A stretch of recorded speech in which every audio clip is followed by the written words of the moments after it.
All right, guys, today we're getting into protein synthesis. As usual, I like to find a nice picture that pretty much captures the essence of what we're going to be talking about. And I think this does so perfectly. Hopefully, it makes more sense at the end, and you should be able to identify these things, even though they're labeled right now. All right, so let's get into it. All right, so protein synthesis is the process of reading the instructions in DNA to make a protein, literally what the name says. So DNA has the instructions to make the DNA has the instructions in the nucleus, and DNA cannot leave the nucleus.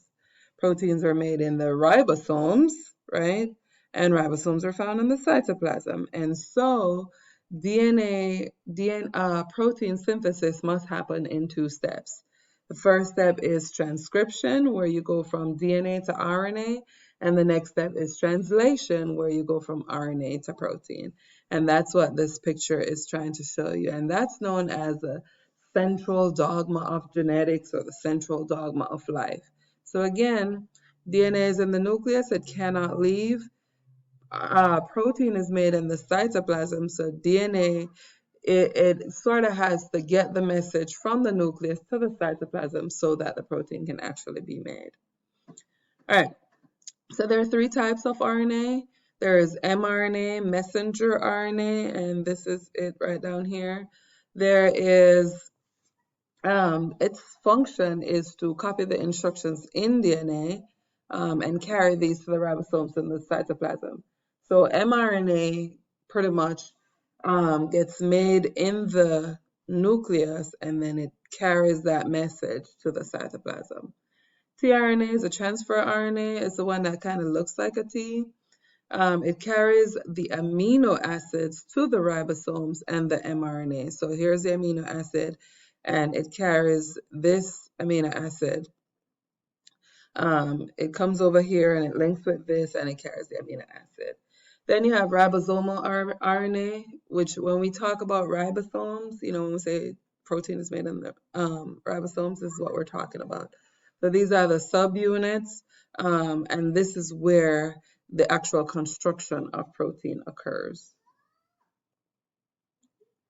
So transcription, the first part of that process is transcription, right? The purpose is to carry the code or instructions out of the nucleus, because remember, DNA can't leave, right? So transcription happens in the nucleus. It starts with DNA and it ends with mRNA.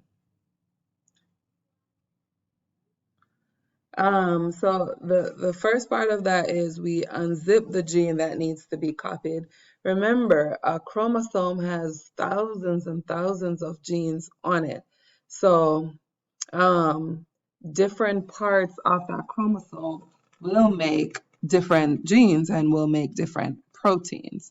So you unzip the gene that needs to be copied. You use the complementary base pairing rules to match the RNA nucleotides with the exposed DNA nucleotides. So remember AUGC. And then you release the completed mRNA molecule. So after you've made the copy of the DNA, so after you've copied that message, you release the mRNA, you send it back to the cytoplasm. The DNA zips back up and mRNA leaves the nucleus and enters the cytoplasm, right?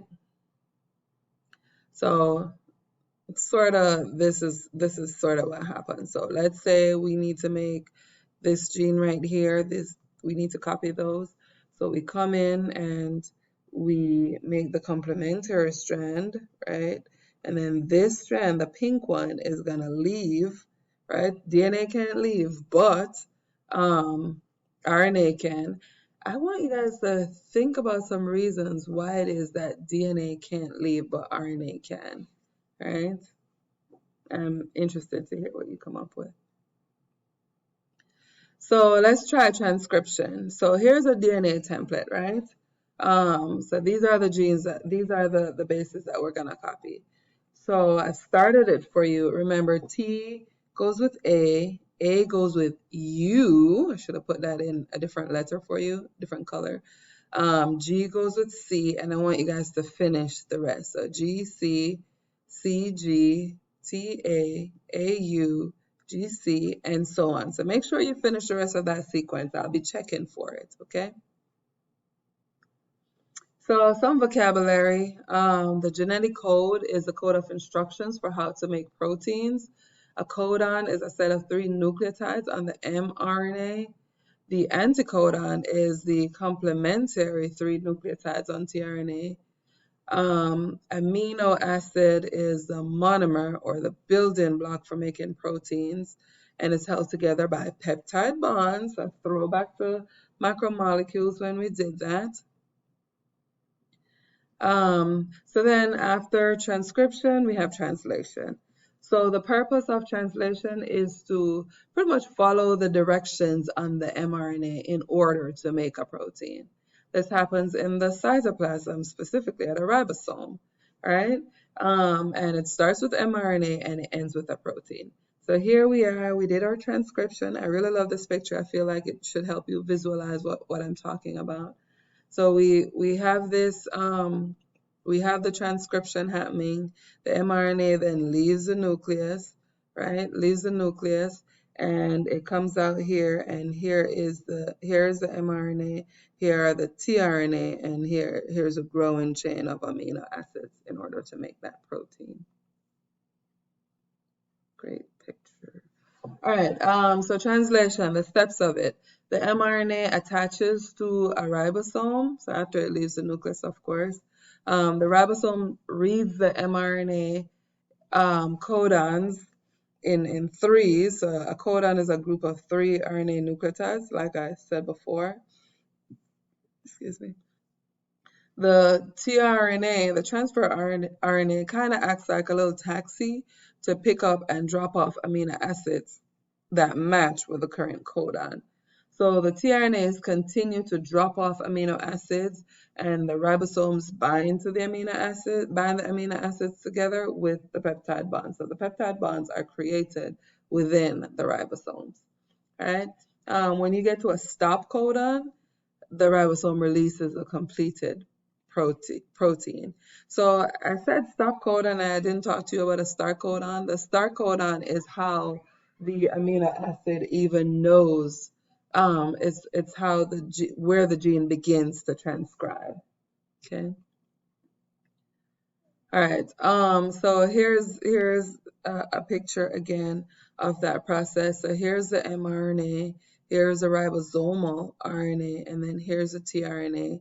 And so each tRNA comes in and it reads the 3, and so you find we're going to talk about a codon chart next, but you find the codon in the chart, and that codon tells you what amino acid needs to be added. And this gets added, and then the protein chain gets built, all right? The primary structure. All right.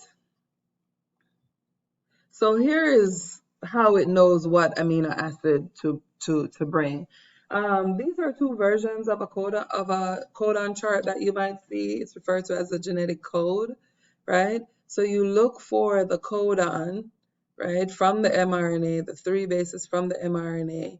You look for them here. You either have a square chart or a circle chart. Learn to use them both, because you never know which one is going to show up on your exam. So for this one, you take the first base from here. So let's say you were looking for CAU, right? So you find the C over here.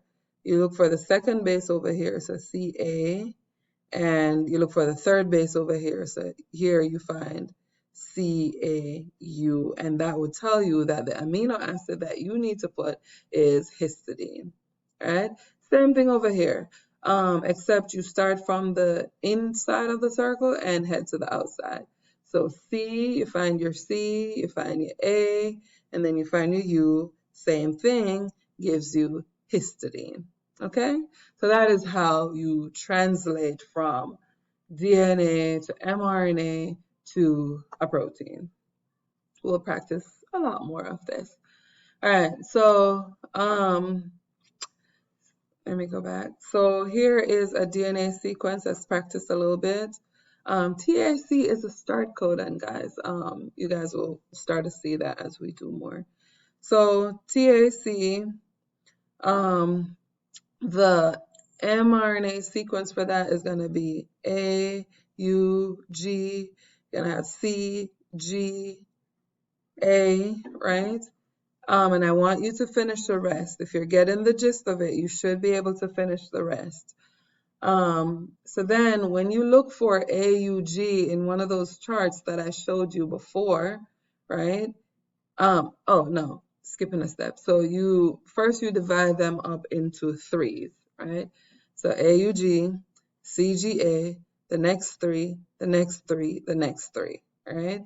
And then when you look for AUG in that codon chart, you should see methionine. Sometimes you'll see start because methionine is the start codon.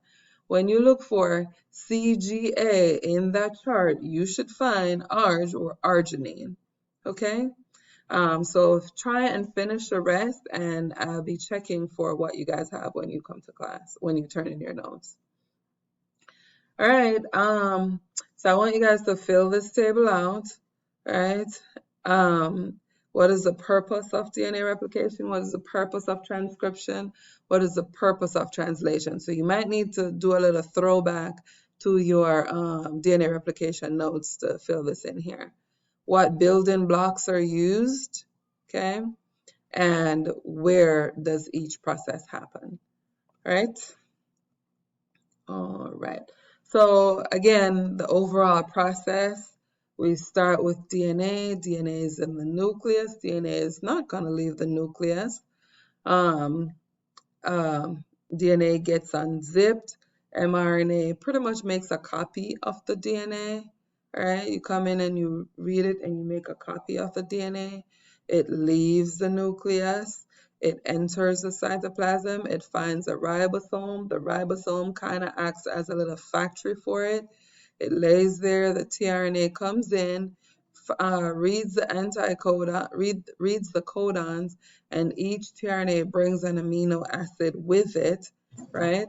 As these amino acids get joined, the protein chain becomes longer, and voila, a protein is made. Now remember that that's just a primary structure. The protein is still going to be folded and in a bunch of ways to make a tertiary or a quaternary structure. All right, guys, that's it. We will discuss in class.